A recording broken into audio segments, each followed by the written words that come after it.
22 अप्रैल को पहलगाम में हुए आतंकी हमले के बाद धर्म के नाम पर राजनीति करने वालों को आरएसएस प्रमुख मोहन भागवत ने खरी खरी सुनाने का काम किया है।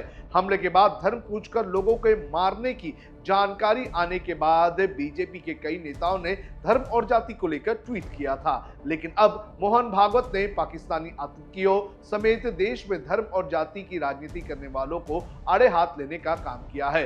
मोहन भागवत ने इस पूरे मामले पर क्या कहा है, इसकी पूरी जानकारी आपको इस वीडियो में देंगे। नमस्कार, आप देख रहे हैं लोकमत हिंदी। मेरा नाम है सोनू कनौजिया। सबसे पहले आपको बताते हैं कि कैसे इस आतंकी हमले के बाद मामले को धर्म और जाति में बदलने का काम किया गया। ये बात सच है कि आतंकियों ने हमारे नागरिकों को हिंदू होने की वजह से मारा, और ये भी सच है कि उनका धर्म पूछकर उन्हें मारा गया, लेकिन इस पर जिम्मेदार और सत्ताधारी पार्टी के लोगों का जिस तरह से रिएक्शन आना चाहिए था उस तरह का रिएक्शन नहीं आया। बीजेपी से जुड़े हुए ट्विटर हैंडल्स से इस मामले को लेकर ट्वीट किए गए जो कहीं ना कहीं जाति और धर्म के एजेंडे पर केंद्रित थे।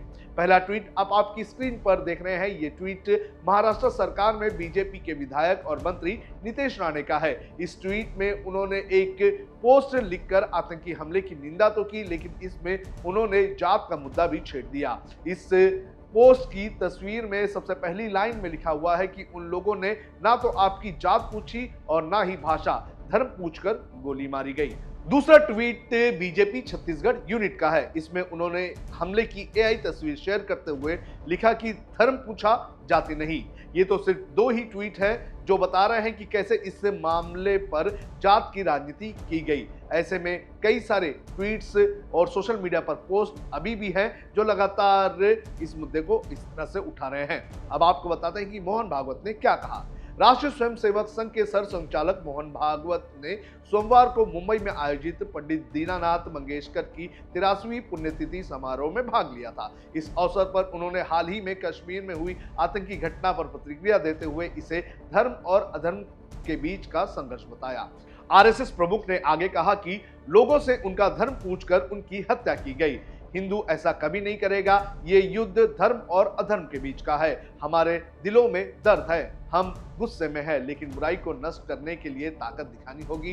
रावण ने अपना मन बदलने से इनकार कर दिया और कोई दूसरा विकल्प नहीं था। राम ने उसे सुधरने का मौका देने के बाद ही मारा। आरएसएस प्रमुख ने यह भी कहा कि ऐसी त्रासदियों को रोकने और दुर्भाग्यपूर्ण इरादे को रोकने के लिए समाज के भीतर एकता जरूरी है। उन्होंने कहा कि अगर हम एकजुट हैं तो कोई भी हमें बुरी नीयत से देखने की हिम्मत नहीं करेगा, और अगर ऐसा कोई करता है तो उसकी आंख फोड़ दी जाएगी। हमें कड़ी प्रतिक्रिया की उम्मीद है।